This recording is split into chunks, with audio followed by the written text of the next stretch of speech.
Europe 1.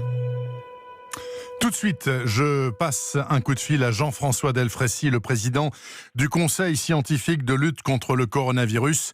Monsieur Delfraissy, bonjour. Bonjour. Est-ce que, à tout coup, monsieur Delfraissy, les opérations de confinement de la population française vont déborder la date du 31 mars? Est-ce que, selon vous, l'annonce va en être faite dans les prochains jours? Écoutez, je pense qu'en effet, le confinement va se poursuivre. C'était une première étape des 15 jours qui avait été annoncée par le président de la République. Mais les faits sont là pour que le confinement ait l'efficacité qu'on lui souhaite. Il faut qu'il soit prolongé. Il faut qu'il soit prolongé de combien, a priori? 2, 3, 5 semaines? Écoutez, je pense qu'on part au moins pour 4 à 6 semaines. Et puis ensuite, après, ce serait difficile de mieux vous préciser. On va voir d'abord la qualité de ce confinement, et nos concitoyens, je pense, sont maintenant rentrés et avec une acceptation de ce confinement qui est quelque chose de très difficile et de totalement inattendu dans notre vie démocratique. Oui. Et puis ensuite, il faut qu'on ait les chiffres également de ce qui est en train de devenir l'épidémie, pas les cas graves qui sont un autre problème, mais de l'épidémie sur un certain nombre de marqueurs que nous avons et qui pourraient nous permettre de définir un certain nombre de critères de sortie du confinement. Mmh. Et puis il faut qu'on commence maintenant déjà d'emblée à réfléchir sur, quand on sortira du confinement, quelle stratégie nous allons adopter. Alors, et il faut quand même rappeler, monsieur Delfraissy, et faisons-le ce matin avec vous, que dans l'état actuel des choses, le confinement, ça fonctionne. On le voit en Italie, non pas parce qu'ils ont moins de morts, etc., mais par exemple, d'où est parti tout ça? À Codogno, le village du nord de l'Italie, il n'y a plus aucun nouveau cas depuis plusieurs jours. Ça marche. Oui, le confinement marche. On a deux bons exemples. On a l'exemple de la Chine. Je dirais sur un niveau élevé. Alors certes, dans un contexte qui n'est pas celui d'une démocratie européenne. Ah, pas du tout. Dans quelque chose qui n'est pas encore réalisé à ce niveau-là en France, disons-le. Et puis il y a les données en effet des premières villes de Lombardie, où en effet le nombre de contaminations dans les zones les plus touchées initialement a considérablement réduit. Néanmoins, il faut être clair. Le confinement est quelque chose qui n'a rien de normal pour l'ensemble de nos concitoyens. Donc c'est quelque chose de fragile. Donc je l'ai redit déjà assez solennellement alors à l'ensemble de nos concitoyens.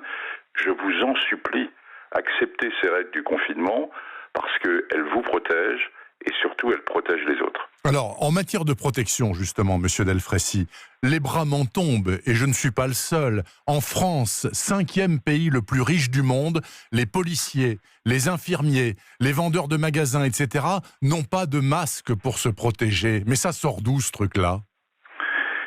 Écoutez, ça sort du fait qu'il y a en effet un déficit sur un certain nombre de produits qui étaient, pour certains d'entre eux, fabriqués dans des usines chinoises, oui. Ou ailleurs d'ailleurs, et où les quantités qui sont consommées à l'occasion de Covid-19, eh bien, sont un peu extraordinaires par rapport au plan qui avait été fixé depuis maintenant plusieurs années. C'est-à-dire que la consommation de masques journalières pour nos soignants, qui est une priorité, mais aussi, vous l'avez indiqué, probablement pour un certain nombre d'autres populations qui sont obligées de garder des contacts, eh bien cette consommation de masques et de masques efficaces, elle est totalement inattendue par son ampleur. Donc, je crois qu'il faut appeler un chat un chat. On est en ce moment dans une situation où la demande de masques n'est pas donnée, on ne peut pas répondre à la quantité de demandes de masques qui serait totalement nécessaire. L'ensemble, je pense, du gouvernement et des autorités administratives fait le maximum pour avoir une production de masques à la fois dans des usines françaises, récupérer un certain nombre de masques au niveau des grandes usines chinoises. Il y a à la fois ce problème de production, aussi un problème d'arrivée des masques, et je l'entends tous les jours comme vous, sur les sites eux-mêmes de distribution de l'ensemble des masques. On est dans une situation difficile qui est en train, je crois, on a touché le point le plus bas et les masques sont en train d'arriver. Bon, écoutez, on vous entend et on croise les doigts parce qu'il y a vraiment plus qu'urgence de toute évidence. Que pensez-vous, monsieur Delfraissy, de la plainte de ce collectif médical de 600 médecins contre madame Buzyn, qui était à l'époque ministre de la Santé jusqu'il y a quelques semaines, et le Premier ministre Édouard Philippe, en disant, dès la fin janvier, ils savaient que ce serait terrible et ils n'ont rien fait. Est-ce qu'effectivement on peut les accuser de ça ? Écoutez, moi je n'ai pas rentré dans ce débat qui est quand même tout petit peu politique, et je pense que j'ai envie de donner le message suivant. Nous avons besoin de tous les Français. Nous sommes dans une crise totalement inattendue. J'ai déjà vécu la crise du sida, j'ai vécu la crise d'Ebola, la crise liée au Covid 2019 est une crise qui survient dans les grands pays européens et notre pays en particulier.